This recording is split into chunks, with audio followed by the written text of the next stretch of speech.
When you hear the name Jurassic Park, you probably imagine huge dinosaurs, exciting chases, and the loud roar of the T-Rex. The movie stands out because it uses amazing computer effects and incredibly realistic robots to bring those dinosaurs to life, and watching it felt like a dream that came true. But beyond all the action and effects, the movie is packed full of hidden secrets. From clever Easter eggs to surprising details, there are a lot of weird facts that most people miss on their first watch. So today, we're going to dig deeper as we explore 12 mind-blowing facts about Jurassic Park that will make you love it even more. Number 12. Only about 6 minutes of CGI are used in the entire movie. Many of you may not believe it, but the truth is that Jurassic Park barely used any CGI at all compared to what most people assume. Out of the 127-minute runtime, the dinosaurs only appear on screen for about 15 minutes, and guess what? Out of those 15 minutes, only 6 of them were created with computer-generated imagery. Most of the jaw-dropping dinosaur scenes were brought to life using practical effects like giant animatronic robots and detailed puppets handcrafted by Stan Winston and his team of special effects artists. But why did they use so little CGI? Well, it's simple. Back in 1993, the technology was still in its infancy, and Steven Spielberg, being the amazing director he is, decided to limit the use of CGI to wide shots or movements that physical models couldn't perform, like a full-body dinosaur running. For the close-up scenes, those lifelike animatronics were the stars, and this strategic mixture of real-world effects and a sprinkle of CGI made those dinosaurs look so amazing that even today, the visuals of Jurassic Park are remarkably realistic. Number 11. Sam Neill's accent was directed live on set.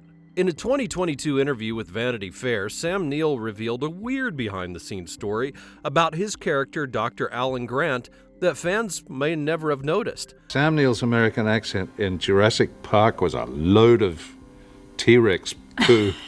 Originally, Neill had spent weeks preparing to speak with an American accent, as Steven Spielberg wanted Dr. Grant to sound like an American scientist. They're moving in herds. They do move in herds.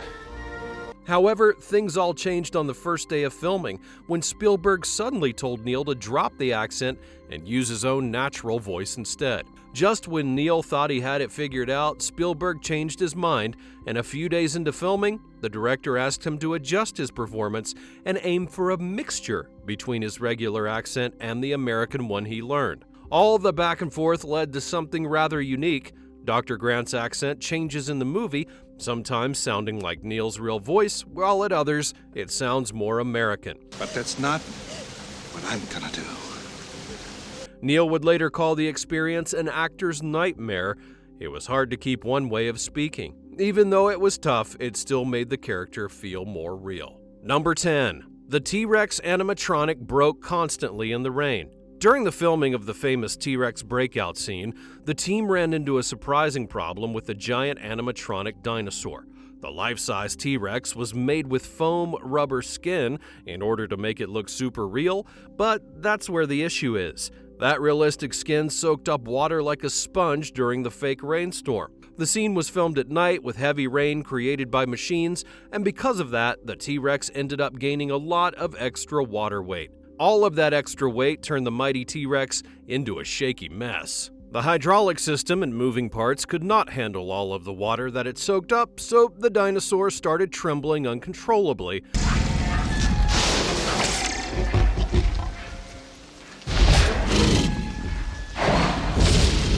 And that's definitely not what the filmmakers wanted. It's pretty funny to see such a fierce predator wobbling as though it were shivering. After every take, the crew had to dry it off with towels and fans in order to stop it from shaking so much, because if they didn't, the T-Rex would not work properly and they couldn't finish the scene. Number 9. The T-Rex roar is a mix of animals, not a dinosaur sound. Nobody who was involved in making the film was there when the dinosaurs roamed the earth, so figuring out what a T-Rex may have sounded like presented a major challenge. With no real recordings of dinosaur noise, because of course they'd been extinct for millions of years, sound designer Gary Rydstrom and his team at Skywalker Sound had to get creative for the 1993 film. So instead of just guessing and risking it sounding silly, they crafted the iconic T-Rex roar by blending sounds from real animals. So then, what's the secret behind that high-pitched shriek of the roar? Well, that came from a baby elephant's cry.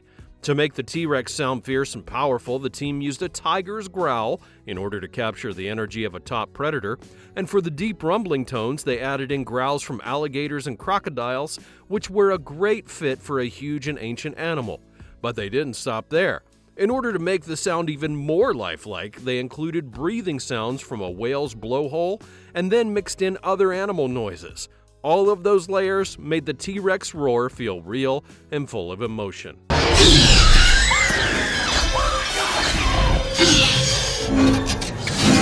Number 8. The iconic "Life finds a way" quote almost didn't make it into the movie. Now, believe it or not, that iconic line that Jeff Goldblum delivers, "Life, finds a way," was almost left out of the film. Life, finds a way. Today, it's considered to be the backbone of the movie's theme, but during production there was a big debate over whether it should even be included. Some thought that the line was just too simple or unnecessary, and even director Steven Spielberg questioned it at certain points. But here's what makes this fact even crazier.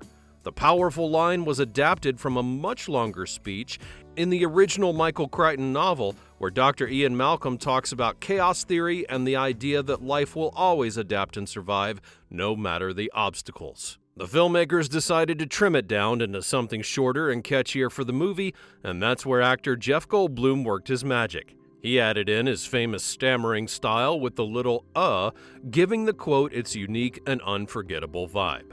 What's also wild is that Goldblum's character, Dr. Ian Malcolm, almost had a smaller role in the movie, and some of his scenes were nearly combined with Alan Grant's. If that had happened, the famous line may have been scrapped altogether. Number 7. Hurricane Iniki nearly shut production down entirely. It's weird because during the final days of filming, something truly dramatic took place that almost totally derailed production. On September 11th of 1992, while filming the final scenes in Hawaii, the cast and crew faced Hurricane Iniki. It was the strongest one to ever hit the island, and the director, Steven Spielberg, and everyone on set had to run to their hotel. The storm was a powerful Category 4 hurricane that hit the island with intense winds and heavy rain, and was a truly scary moment for everyone. It damaged and destroyed many of the film sets. Production paused while everyone waited for it to pass. But here's the wild part. Spielberg and the team bounced back like champions. Not only did they resume filming, but they even used real footage of the storm in the movie's storm sequence. Some planned scenes had to be reshot on different islands, but somehow they just kept on going. Number 6. The Dilophosaurus was mostly invented for the movie. The Dilophosaurus that you see in the movie isn't much like the real one. Most of it was completely made up.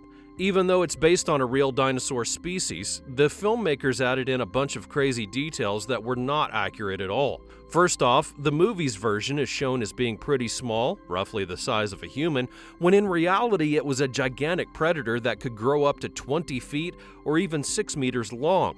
And that super cool and dramatic neck frill that flares out as it prepares to strike, it's absolute fiction.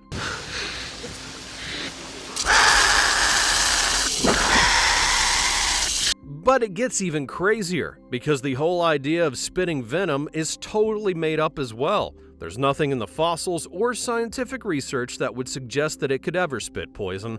It's all just Hollywood magic to make the dino seem even more scary. Number 5. The water ripple effect used guitar strings. The film is not all about dinosaurs roaring and chasing people. Sometimes it's the smallest detail that creates the biggest suspense, but you won't focus on it unless you rewatch the film. Remember that spine-tingling moment when the water in a cup begins to ripple, signaling the massive T-Rex is on its way? That iconic scene was the result of some seriously inventive thinking. Director Steven Spielberg wanted to build the tension before the T-Rex appeared, and the idea came from a moment he experienced in real life, when loud bass from music in his car made things vibrate. He thought, what if we could do something like that in the movie? Special effects supervisor Michael Lantieri and his team made it happen in the coolest of ways. CGI could not make the water ripple look realistic, and so they went old school. They discovered that plucking a guitar string could send vibrations strong enough to create the ripples in the water. To make it work on the set, they ran a guitar string under the dashboard of the Ford Explorer and had someone pluck it at just the right moment. The result was perfect ripples that made audiences hold their breath in suspense. Number 4. Raptors were initially blocked using a man in a suit. Again, the filmmakers behind the iconic Velociraptors went above and beyond to bring these terrifying dinosaurs to life. Believe it or not, they weren't always CGI or even massive puppets.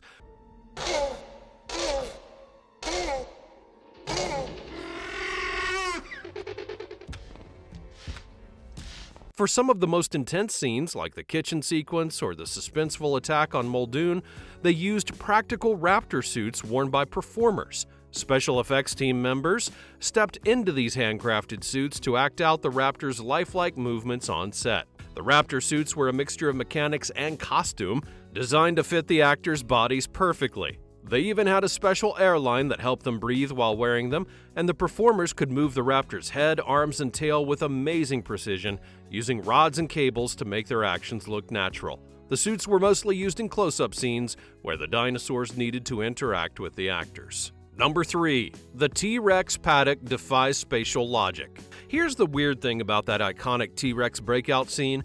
When the tour vehicles first arrive at the paddock, it looks like a simple flat area.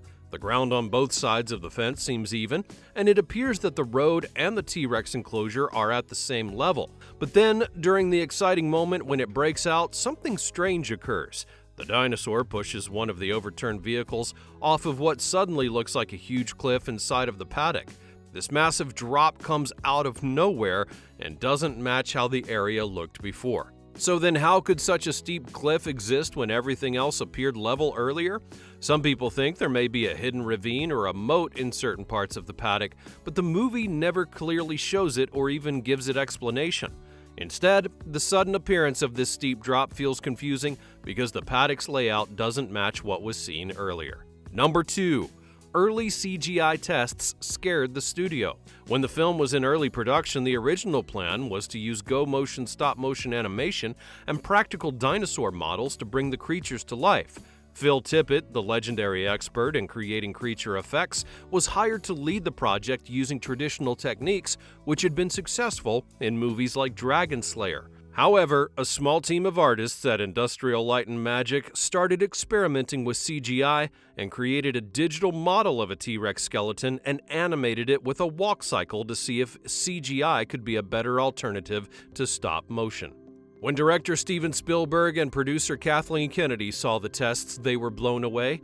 The CGI dinosaurs looked incredibly realistic, even in close-up shots, which was amazing because creatures this lifelike had never been shown interacting with live actors before. This discovery convinced Spielberg to abandon the original plan and rely on CGI for full-body dinosaur shots. The effects were so impressive they changed the entire approach of the film, and Tippett, who had dedicated himself to stop-motion techniques, joked that he felt like he had become extinct when the CGI methods replaced much of what his team had worked on. Steven Spielberg even added this line into the movie as a nod to the dramatic shift in production. Number 1. This film launched the modern visual effects blockbuster era. It wouldn't be wrong to say that this movie forever changed how Hollywood created films. Before the release, computer-generated imagery was mostly limited to small experimental moments like the abstract visuals in Tron or the amazing effects in Terminator 2: Judgment Day. Yet, filmmakers were not fully sure whether CGI creatures could look real enough to stand face-to-face with a human actor. Jurassic Park shattered all of those doubts, and for the first time, CGI brought dinosaurs to life in ways that felt dramatic, natural, and completely believable as they interacted with real people on screen. Suddenly, filmmakers realized they could create entire worlds with digital technology, moving beyond practical models or sets. The film's massive critical and box office success would prove that audiences loved the storytelling magic, paving the way for the CGI-packed blockbusters that we see today. What was your favorite moment in Jurassic Park? Be sure to smash that like button if you enjoyed the video, and don't forget to subscribe so that you never miss another great video like this one. If you have any recommendations, let us know in the comments. Thanks for watching, and I'll see you next time.